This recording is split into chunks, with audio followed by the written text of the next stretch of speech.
Focus area അടിസ്ഥാനമാക്കി ആറാമത്തെ പാഠം കാഴ്ചയും വർണ്ണങ്ങളുടെ ലോകവും അഥവാ vision and world of colours ഡീറ്റെയിലായി പ്രാക്ടിക്കലിന്റെയും മോഡലുകളുടെയും ട്രിക്കുകളുടെയും സഹായത്തോടുകൂടി നോക്കുന്ന ഈ വീഡിയോ മലയാളം മീഡിയത്തിനും ഇംഗ്ലീഷ് മീഡിയത്തിനും വേറെയാണ് ചെയ്തിരിക്കുന്നത്. ഇത് മലയാളം മീഡിയത്തിന്റെ വീഡിയോയാണ്. നിങ്ങൾ ഇംഗ്ലീഷ് മീഡിയം ആണെങ്കിൽ നിങ്ങളുടെ വീഡിയോയുടെ ലിങ്ക് ഈ വീഡിയോയുടെ താഴെയുള്ള ഡിസ്ക്രിപ്ഷനിലോ അല്ലെങ്കിൽ ക്യാപ്സ്യൂൾ സെഷന്റെ യൂട്യൂബ് ചാനലിലോ കയറി കാണാവുന്നതാണ്. എല്ലാ കൂട്ടുകാർക്കും ക്യാപ്സ്യൂൾ സെഷന്റെ ഈ വീഡിയോയിലേക്ക് സ്വാഗതം. നമുക്ക് ക്ലാസ്സിലേക്ക് കടക്കാം. ആദ്യം നമ്മൾ നോക്കാൻ പോകുന്നത് എന്താണ് പ്രകാശ പ്രകീർണനം അഥവാ ഡിസ്പേർഷൻ ഓഫ് ലൈറ്റ് എന്നാണ്. എന്താണ് പ്രകാശ പ്രകീർണനം എന്നറിയാൻ വേണ്ടി നമുക്കൊരു പരീക്ഷണം ചെയ്തു നോക്കാം. ഈ പരീക്ഷണത്തിൽ നമ്മൾ ഒരു പ്രിസം എടുത്ത ശേഷം ഈ പ്രിസത്തിലേക്ക് സൂര്യപ്രകാശം വന്ന് വീഴുമ്പോൾ അതിന് എന്താണ് സംഭവിക്കുന്നത് എന്നാണ് നോക്കാൻ പോകുന്നത്.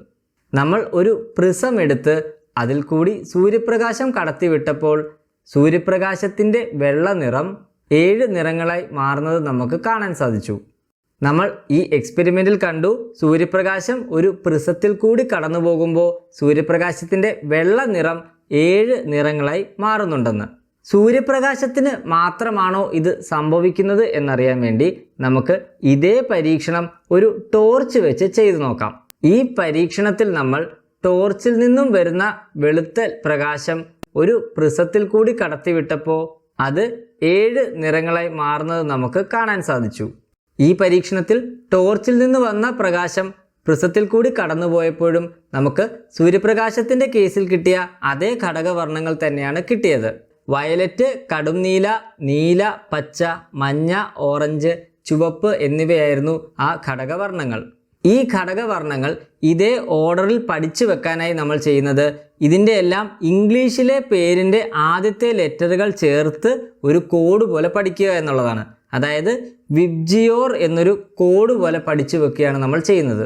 ഈ പരീക്ഷണത്തിൽ നിന്നും നമുക്ക് ഒരു കാര്യം പിടികിട്ടി.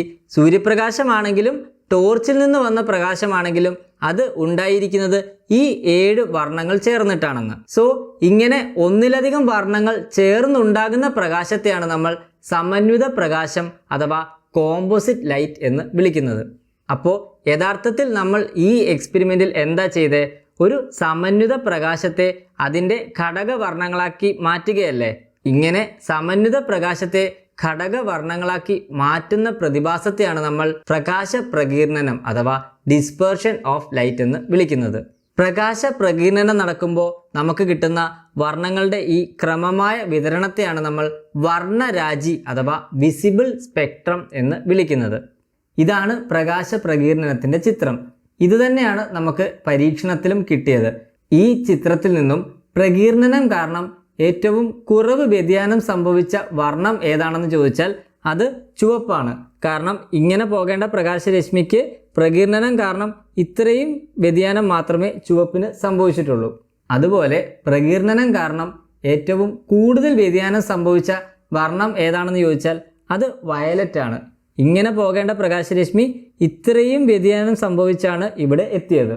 സോ ഏറ്റവും കുറവ് വ്യതിയാനം സംഭവിച്ചത് ചുവപ്പിനും ഏറ്റവും കൂടുതൽ വ്യതിയാനം സംഭവിച്ചത് വയലറ്റിനുമാണ്. എന്തുകൊണ്ടായിരിക്കും വിവിധ വർണ്ണങ്ങൾക്ക് ദിശാവ്യതിയാനം വ്യത്യസ്തമായത് എന്ന് കണ്ടുപിടിക്കാൻ വേണ്ടി നമുക്ക് ഈ വർണ്ണങ്ങളുടെ തരംഗദൈർഘ്യം ഒന്ന് നോക്കാം. വയലറ്റ് നിറത്തിനാണ് തരംഗദൈർഘ്യം ഏറ്റവും കുറവുള്ളത്. അതേസമയം ചുവപ്പ് നിറത്തിനാണ് തരംഗദൈർഘ്യം ഏറ്റവും കൂടുതലുള്ളത്.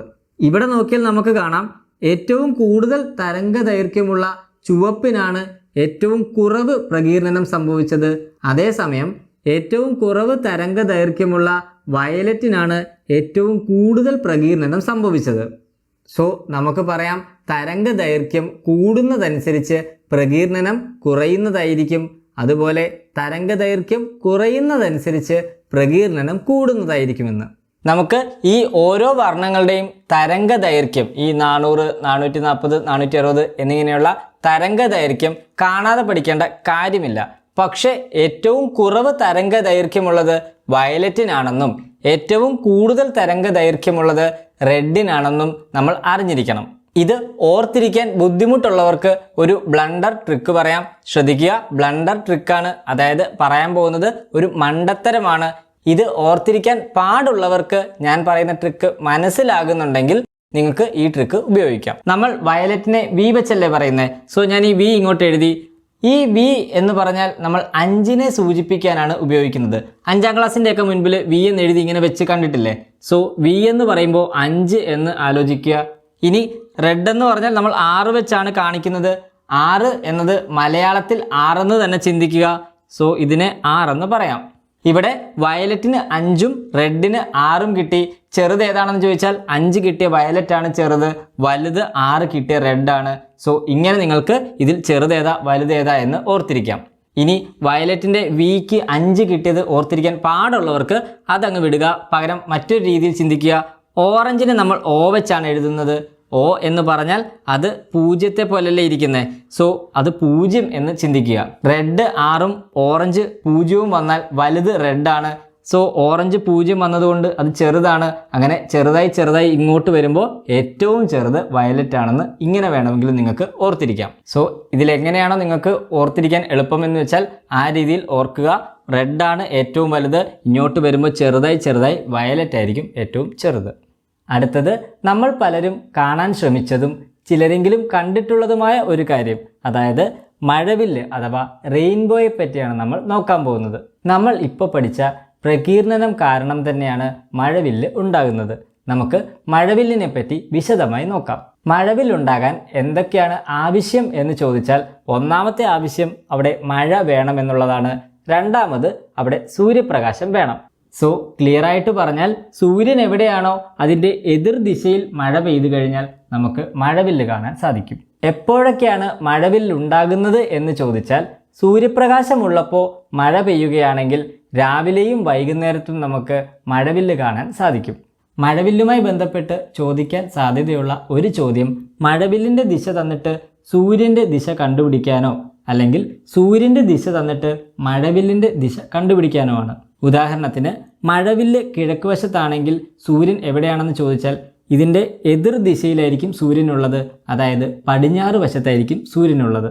അതുപോലെ മഴവില്ല് പടിഞ്ഞാറ് വശത്താണെങ്കിൽ ഇതിൻ്റെ എതിർ ദിശയായ കിഴക്ക് വശത്തായിരിക്കും സൂര്യൻ ഉള്ളത്. ഇത് തിരിച്ചു ചോദിച്ചാൽ, സൂര്യൻ ഇരിക്കുന്നത് പടിഞ്ഞാറ് വശത്താണെങ്കിൽ എവിടെയായിരിക്കും മഴവില്ലുണ്ടാകാൻ സാധ്യത എന്ന് ചോദിച്ചാൽ അത് ഇതിൻ്റെ എതിർ ദിശയായ കിഴക്ക് വശത്തായിരിക്കും. അതുപോലെ സൂര്യൻ ഇരിക്കുന്നത് കിഴക്ക് വശത്താണെങ്കിൽ എവിടെയായിരിക്കും മഴവില്ലുണ്ടാകാൻ സാധ്യത എന്ന് ചോദിച്ചാൽ കിഴക്കിൻ്റെ എതിർ ദിശയായ പടിഞ്ഞാറ് വശത്തായിരിക്കും മഴവില്ലുണ്ടാകാൻ സാധ്യത. മഴ പെയ്യുമ്പോൾ സൂര്യപ്രകാശം അടിച്ചാൽ മാത്രമേ മഴവില്ലുണ്ടാകൂ എന്ന് നമ്മൾ പറഞ്ഞു.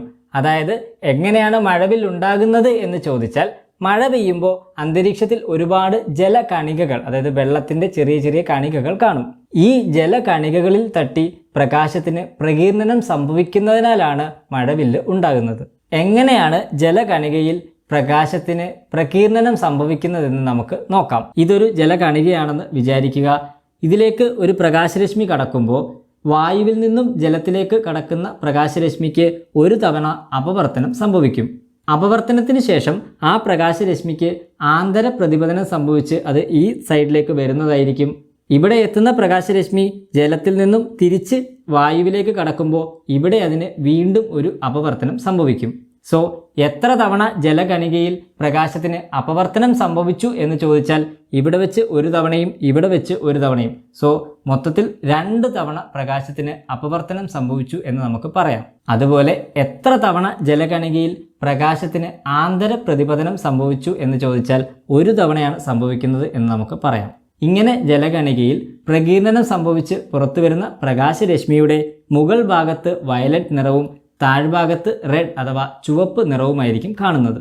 നമ്മൾ ജലകണികയിൽ പ്രകീർണനം സംഭവിച്ച് പുറത്തു വരുന്ന പ്രകാശരശ്മി നോക്കിയപ്പോൾ അവിടെ മുകളിൽ വയലറ്റും താഴെ ചുവപ്പ് കളറുമാണ് നമ്മൾ കണ്ടത്. എന്നാൽ മഴവില്ല് നോക്കിക്കഴിഞ്ഞാൽ നമുക്ക് മുകളിൽ ചുവപ്പും താഴെ വയലറ്റുമാണ് കാണാൻ സാധിക്കുന്നത്. ഇത് എന്തുകൊണ്ടാണെന്നും എന്തുകൊണ്ടാണ് മഴവില്ലിന് ഈ ആർക്ക് ഷേപ്പ് ഉണ്ടായതെന്നും നമുക്ക് നോക്കാം. ഇവിടെ ഒരു ജലകണികയും അതിൽ നിന്നും പുറത്തു വരുന്ന വയലറ്റ് പ്രകാശരശ്മിയും ചുവന്ന പ്രകാശരശ്മിയും കാണിച്ചിട്ടുണ്ട്. അതുപോലെ മറ്റൊരു ജലകണികയും അതിൽ നിന്നും പുറത്തു വരുന്ന വയലറ്റ് പ്രകാശരശ്മിയും ചുവന്ന പ്രകാശരശ്മിയും കാണിച്ചിട്ടുണ്ട്. ഇവിടെ നിന്നുകൊണ്ട് ഒരാൾ ഇത് നോക്കുകയാണെന്ന് വിചാരിക്കുക. അയാളുടെ കണ്ണ് ഞാനിവിടെ കാണിച്ചിട്ടുണ്ട്. അയാൾ ആ മഴവില്ലിലേക്ക് നോക്കുന്ന ആ രേഖയെയാണ് നമ്മൾ ദൃഷ്ടിരേഖ എന്ന് വിളിക്കുന്നത്. ഈ ലൈനാണ് ദൃഷ്ടിരേഖ. ഇവിടെ നമുക്ക് കാണാം ദൃഷ്ടിരേഖയുമായി 42.7 ഡിഗ്രി കോൺ ഉണ്ടാക്കിയ എല്ലാ ജലകണികയിൽ നിന്നും ചുവന്ന പ്രകാശരശ്മി മാത്രമായിരിക്കും അയാളുടെ കണ്ണിൽ എത്തുന്നത്. അതുപോലെ ദൃഷ്ടിരേഖയുമായി 40.8 ഡിഗ്രി ഉണ്ടാക്കിയ എല്ലാ ജലകണികയിൽ നിന്നും വയലറ്റ് നിറം മാത്രമായിരിക്കും അയാളുടെ കണ്ണിൽ എത്തുന്നത്. ദൃഷ്ടിരേഖയുമായി ഒരേ കോണളവുണ്ടാക്കുന്ന കണികയിൽ നിന്നും വരുന്ന പ്രകാശരശ്മി ഒരേ വർണ്ണമുള്ളതായതിനാൽ അത് നമുക്ക് ഒരു വൃത്തചാപത്തിൽ സ്ഥിതി ചെയ്യുന്നതായി അനുഭവപ്പെടുന്നതായിരിക്കും. അതായത് ദൃഷ്ടിരേഖയുമായി 42.7 ഡിഗ്രി കോണളവുണ്ടാക്കുന്ന കണികയിൽ നിന്നും നമ്മുടെ കണ്ണിൽ ചുവപ്പ് നിറമാണ് എത്തുന്നത്. അതുകൊണ്ട് നമുക്കത് ചുവപ്പ് നിറത്തിൻ്റെ ഒരു വൃത്തചാപം ഉണ്ടാക്കുന്നതായി തോന്നും.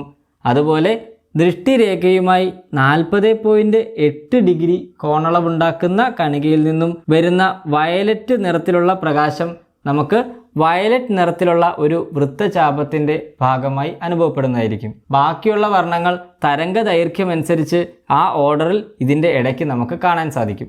ഇവിടെ നമ്മൾ നോക്കുമ്പോൾ മുകളിൽ കണ്ട ചുവപ്പ് നിറം മഴവില്ലിൻ്റെ പുറം വക്കിലും താഴെ കണ്ട വയലറ്റ് നിറം മഴവില്ലിൻ്റെ അകത്തെ വക്കിലും നമ്മൾ കാണും.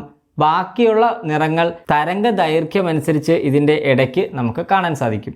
നമുക്ക് മഴവില്ലുമായി ബന്ധപ്പെട്ട ചില കാര്യങ്ങൾ നോക്കാം. സൂര്യൻ ചക്രവാളത്തിന്റെ അടുത്തുള്ളപ്പോഴാണ് മഴവില്ല് ഉണ്ടാകുന്നതെങ്കിൽ ആ മഴവില്ലിന് നല്ല വലുപ്പമുണ്ടായിരിക്കും. അതുപോലെ സൂര്യൻ ചക്രവാളത്തിൽ നിന്നും വളരെ ഉയർന്നു കഴിഞ്ഞാൽ നമുക്ക് പിന്നെ മഴവില്ല് കാണാൻ സാധിക്കത്തില്ല. മറ്റൊരു കാര്യം, നമ്മളൊരു വിമാനത്തിൽ യാത്ര ചെയ്യുമ്പോൾ മഴവില്ല് കാണാൻ സാധിച്ചു കഴിഞ്ഞാൽ നമുക്ക് ആ മഴവില്ല് വട്ടത്തിൽ തന്നെ അഥവാ വൃത്താകൃതിയിൽ തന്നെ കാണാൻ സാധിക്കും. റെയിൻബോയിൽ ഏറ്റവും പുറത്തെ കളർ റെഡ് ആണ് എന്ന് ഓർത്തിരിക്കാൻ പാടുള്ളവർക്ക് ഒരു ചെറിയ ട്രിക്ക് പറഞ്ഞു തരാം. റെയിൻബോ എന്ന് എഴുതുമ്പോൾ ആദ്യത്തെ ലെറ്റർ R ആണ്. നമ്മൾ R സാധാരണയായിട്ട് ഉപയോഗിക്കുന്നത് റെഡ് കളറിനെ സൂചിപ്പിക്കാനാണ്. സോ റെയിൻബോയിലെ ആദ്യത്തെ ലെറ്റർ R കാണുമ്പോൾ റെയിൻബോ വരയ്ക്കുമ്പോഴും ഈ R സൂചിപ്പിക്കുന്ന റെഡ് ആയിരിക്കും ആദ്യത്തെ കളർ എന്ന് നിങ്ങൾക്ക് ഈ രീതിയിൽ ഒരു ട്രിക്ക് പോലെ ഓർത്തിരിക്കാം. അടുത്തതായിട്ട് നമ്മൾ നോക്കാൻ പോകുന്നത് എന്താണ് വർണ്ണങ്ങളുടെ പുനഃസംയോജനം എന്നാണ്.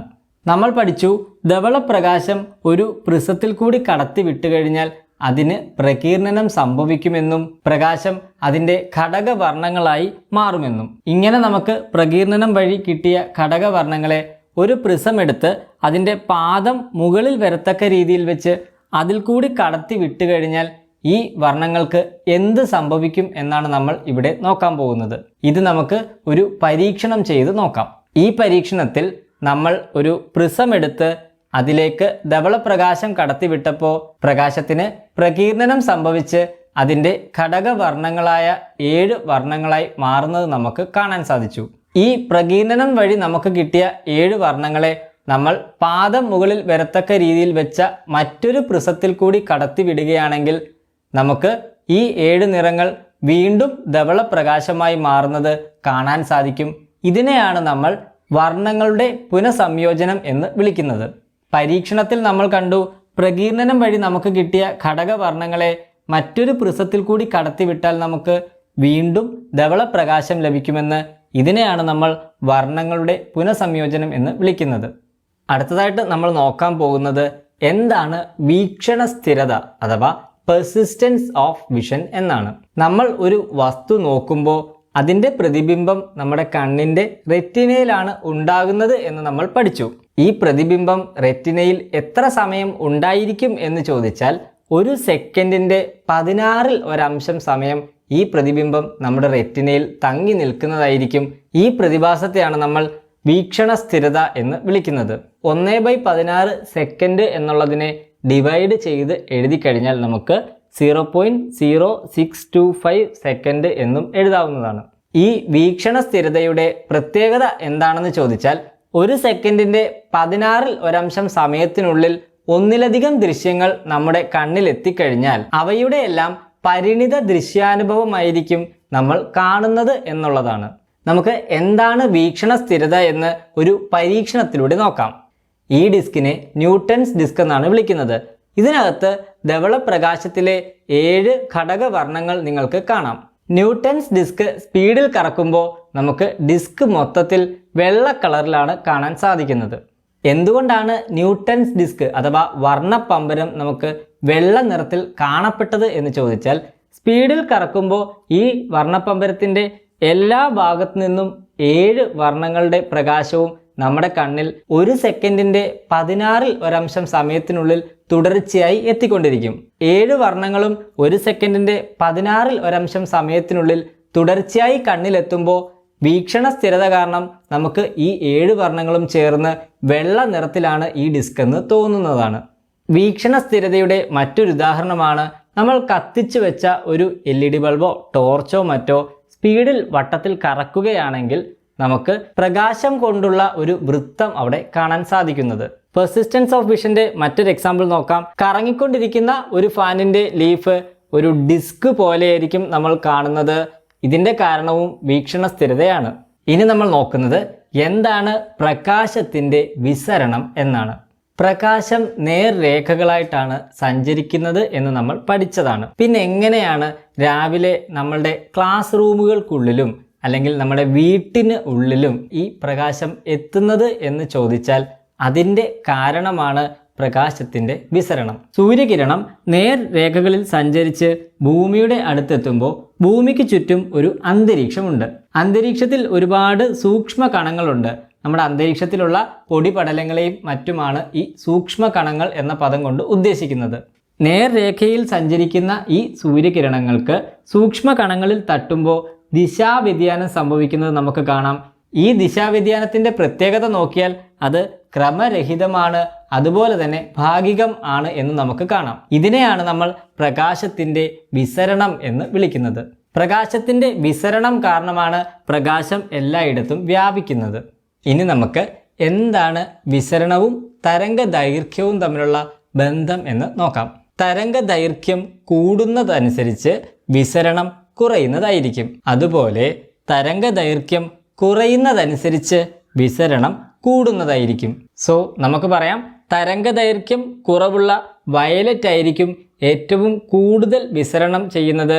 അതുപോലെ തരംഗ ദൈർഘ്യം ഏറ്റവും കൂടുതലുള്ള റെഡ് അഥവാ ചുവപ്പിനായിരിക്കും ഏറ്റവും കുറവ് വിസരണം സംഭവിക്കുന്നതെന്ന്.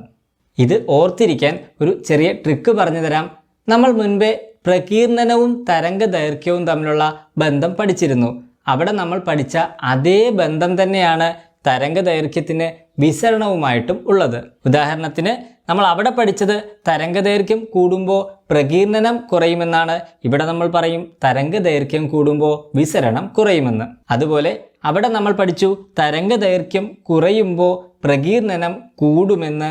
ഇവിടെ നമ്മൾ പഠിക്കുന്നു തരംഗ ദൈർഘ്യം കുറയുമ്പോൾ വിസരണം കൂടുമെന്ന്. സോ രണ്ടും ഒരുപോലെ തന്നെയെന്ന് നമുക്ക് പറയാം. അതുപോലെ ഉദാഹരണത്തിൻ്റെ കേസിലും അവിടെ നമ്മൾ പഠിച്ചു തരംഗ ദൈർഘ്യം കുറഞ്ഞ വയലറ്റിന് ഏറ്റവും കൂടുതൽ പ്രകീർണനം സംഭവിക്കുമെന്ന്. ഇവിടെ നമ്മൾ പഠിച്ചു തരംഗ ദൈർഘ്യം കുറഞ്ഞ വയലറ്റ് ഏറ്റവും കൂടുതൽ വിസരണം ചെയ്യുമെന്ന്. അതുപോലെ തരംഗ ദൈർഘ്യം ഏറ്റവും കൂടിയ ചുവപ്പിന് ഏറ്റവും കുറവ് പ്രകീർണനം സംഭവിക്കും എന്നാണ് നമ്മൾ അവിടെ പഠിച്ചത്. ഇവിടെ നമ്മൾ പഠിച്ചു തരംഗ ദൈർഘ്യം കൂടുതലുള്ള ചുവപ്പിന് ഏറ്റവും കുറവ് വിസരണം സംഭവിക്കുമെന്ന്. സോ ഈ കാര്യങ്ങളെല്ലാം ഇതേപോലെ തന്നെയാണ് നമ്മൾ പ്രകീർണനത്തിൻ്റെ കേസിലും പഠിച്ചത്. സോ ഇത് തമ്മിൽ റിലേറ്റ് ചെയ്ത് പഠിച്ചാൽ നിങ്ങൾക്ക് വേഗം ഓർത്തിരിക്കാം. മറ്റൊരു കാര്യം, തരംഗ ദൈർഘ്യം കുറഞ്ഞ വർണ്ണവും തരംഗ ദൈർഘ്യം കൂടിയ വർണ്ണവുമൊക്കെ ഓർത്തിരിക്കാൻ അവിടെ നമ്മൾ പഠിച്ച അതേ ബ്ലണ്ടർ ട്രിക്ക് തന്നെ ഇവിടെയും നിങ്ങൾക്ക് ഉപയോഗിക്കാം എന്നുള്ളതാണ്. ഇവിടെ ഒരു കാര്യം കൂടെ പറയുന്നുണ്ട്. പ്രകാശം കണങ്ങളിൽ തട്ടുമ്പോഴല്ലേ അതിന് വിസരണം സംഭവിക്കുന്നത്. സോ കണങ്ങളുടെ വലുപ്പം കൂടുന്നതനുസരിച്ച് വിസരണവും കൂടുന്നതായിരിക്കും. അതുപോലെ കണങ്ങളുടെ വലുപ്പം പ്രകാശത്തിൻ്റെ തരംഗ ദൈർഘ്യത്തേക്കാൾ കൂടുതലാണെങ്കിൽ എല്ലാ വർണ്ണങ്ങളും ഒരുപോലെ വിസരണം ചെയ്യപ്പെടുന്നതായിരിക്കും. ഈ ചാപ്റ്ററിലെ മുഴുവൻ പോർഷനും ഡീറ്റെയിൽ ആയിട്ട് നോക്കുന്ന വീഡിയോയും ഫോക്കസ് ഏരിയ ബേസ് ചെയ്ത് റിവിഷൻ ചെയ്യുന്ന വീഡിയോയും ഇംഗ്ലീഷ് മീഡിയത്തിനും മലയാളം മീഡിയത്തിനും സെപ്പറേറ്റ് ആയിട്ട് ചാനലിൽ അപ്ലോഡ് ചെയ്തിട്ടുണ്ട്. അതുപോലെ എക്സ്പെരിമെന്റുകളുടെ വീഡിയോയും ലെറ്റസ്റ്റ് എസ്എസിലെ മുഴുവൻ ക്വസ്റ്റ്യൻ ആൻസർ ഡിസ്കസ് ചെയ്യുന്ന വീഡിയോയും മറ്റ് റിലേറ്റഡ് വീഡിയോസും ക്യാപ്സ്യൂൾ സെഷന്റെ യൂട്യൂബ് ചാനലിൽ അപ്ലോഡ് ചെയ്തിട്ടുണ്ട്.